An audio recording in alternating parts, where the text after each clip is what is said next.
Hats off to David McKee. I was thrilled to hear that David McKee was up for the Book Trust Lifetime Achievement Award.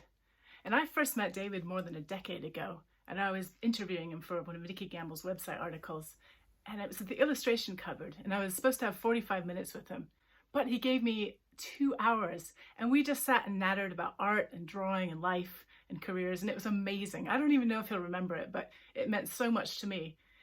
I first came to know Dave's work through the illustrators Satoshi Kitamura, and they used to send each other beautifully decorated envelopes. In 2007, they had an exhibition in Japan, and they produced this book of envelopes. And you can see some of Dave's envelopes and Satoshi's, and they're even kind enough to include one of mine. I didn't grow up in the UK, so I didn't grow up with David's work, but I did meet it as a grown-up, and I marveled at the way he draws things, like the way he plays with perspective. He can fit so much into a picture because he doesn't make any attempt to make a picture follow a sort of photographic reality.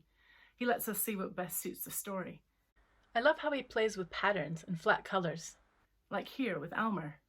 I also like that Dave doesn't kowtow to the current politics of book world. He's worked with his editor, Klaus Fluge, who's given him lots of leeway to say exactly what he wants to say.